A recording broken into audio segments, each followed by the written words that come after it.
의료대란 해소를 위한 돌파구를 마련하기 위해 추진한 의정 공개 토론회가 결국 무산됐습니다.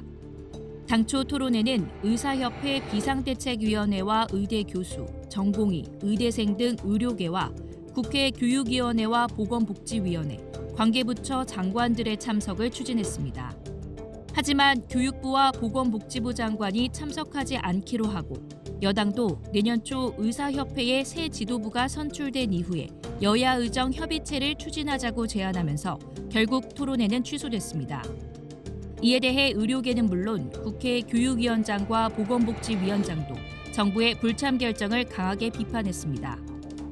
25년도 대학 입시 정시 모집이 일주일 앞으로 다가왔습니다. 결국 버티면 이긴다는 정부, 노력도 하지 않은 정부 때문에 한 학년에 7,500명이 수업을 받는 최악의 시나리오가 현실이 될 위기에 놓여 있습니다. 현재 진행 중인 2025학년도 입시를 두고도 의료계와 정부는 입장차를 좁히지 못하고 있습니다. 수시 모집에서 선발하지 못한 인원은 정시로 넘기지 말자는 의료계의 주장에 대해 교육부는 법령상 어렵다고 또 한 번 선을 그었습니다. 의대가 있는 모든 대학에서 수시 미충원 인원을 정시로 이월한다고 모집 요강에 명시한 만큼 이를 따라야 한다는 겁니다. 현재 대학마다 수시 모집 추가 합격자 발표가 이어지고 있는 가운데 수시 모집 등록 마감은 이번 주 금요일까지입니다. 대학들은 오는 30일까지 수시에서 선발하지 못한 인원을 더한 정시 모집 인원을 최종 발표할 예정입니다. EBS 뉴스 이상미입니다. 비과학적 의대 증원 지금 당장 중단하라! 개원이와 의대 교수, 전공의 의대생 등 의료계 각 직역 대표자들이 한자리에 모였습니다. 여의정 협의체 참여 등 정부의 의대 증원 정책 대응을 놓고 갈등이 있었지만 의료인 처단을 적시한 계엄 포고령 이후 다시 단일 대오를 꾸리는 모습입니다. 이들은 내년 의대 증원을 최소화하고 그래도 정부가 증원을 강행한다면 2026학년도 모집은 중단해야 한다고 주장했습니다. 증원된 신입생과 휴학생을 더해 7,500명이 함께 수업을 듣는 것이 현실화되는 상황에서 일단 모집을 중단하고 순차적으로 교육시킬 방안을 마련해야 한다는 겁니다. 해부학 실습, 여러 가지 기초의학 실습, 그리고 그 이후에 임상 실습을 과연 전국 의과대학이 감당할 수 있느냐. 학생들은 그런 교육권 훼손을 보고만 있겠느냐. 국회에선 2026학년도 의대 정원을 줄일 수 있는 근거를 담은 관련 법안이 제출됐습니다. 의사 출신 국회의원들도 목소리를 보탰습니다. 정부, 여야, 의료계가 긴급 협의체를 구성해서 2025년 의대 증원 문제부터 논의해야 합니다. 각 대학들은 이번 주까지 수시 추가 모집을 거쳐 미충원 인원에 대해 정시로 이월하는 규모를 확정합니다. 의료계는 수시 미충원 인원을 정시로 이월하지 않는 방식으로 최대한 증원 규모를 줄이자는 입장이지만 정부는 불가 방침을 못 박았습니다. 법규상으로 또 이제 그 소송의 가능성 이런 것들을 감안하면 정부로서는 도저히 한치도 어떻게 움직일 수가 없는. 하지만 의대마다 교수 채용에 애를 먹고 있고 내년도 전공의마저 확보율이 5%에 그치면서 정부 역시 타협점을 찾아야 한다는 현실론이 고개를 들고 있습니다. 특히 증원으로 인해 교육 여건이 열악해질 것이라 우려하고 있는 의대생들이 내년에 복귀하게 하려면 2026학년도 정원 논의가 빠르게 이뤄져야 한다는 주장이 힘을 얻고 있습니다. EBS 뉴스 송성환입니다. 대통령 탄핵안 가결 이후 처음으로 의사단체와 국회의원들이 간담회를 가졌습니다. 의협과 대전협 비대위는 어제 서울 대한의사협회 회관에서 비공개로 간담회를 열었습니다. 이 자리엔 국회 교육위원장인 김영호 민주당 의원, 보건복지위원장인 박주민 민주당 의원도 참석했습니다.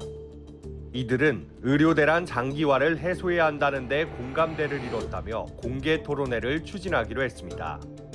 김영호 국회 교육위원장은 이 자리에서 교육부 장관과 복지부 장관이 토론회에 참석한다면 2025학년도 의대 정원 문제에 대한 해법을 찾을 수 있지 않을까 하는 기대가 있다고 밝혔습니다. 다만 박주민 보건복지위원장은 2025학년도 의대 모집을 백지화해야 한다는 의사단체의 주장을 수용할 가능성이 있냐는 질문에 열어놓고 생각하는 것이긴 하지만 백지화까진 합의가 된 건 아니다고 밝혔습니다.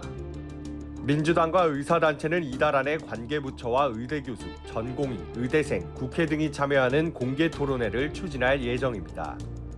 한편 국회 보건복지위원회는 오는 23일 더불어민주당 강선 의원이 대표 발의한 보건의료인력 지원법 개정안을 처리할 예정입니다. 해당 법안에는 전 학년도 증원 규모에 따른 사회적 부작용 등을 이유로 증원 규모의 조정이 필요한 때 이를 감원할 수 있다는 특례 조항이 담겨 있어 의정 갈등 해결에 대안이 될 수 있을지 주목됩니다. EBS 뉴스 서진석입니다. 탄핵 정국 속에 마감한 내년도 전공의 모집. 내과 12명, 산부인과 4명 등 모두 75명의 전공의를 모집하려 했던 부산대병원은 지원자가 단 1명에 그쳤습니다.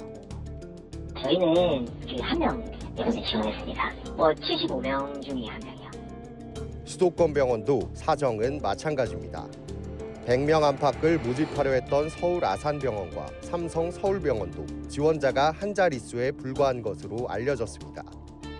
의대 증원에 반발해 전공의들이 집단 사직한 상황에서 복귀 의사가 있었던 일부 전공의도 최근의 계엄령 사태 속에 지원을 주저했다는 분석이 나옵니다.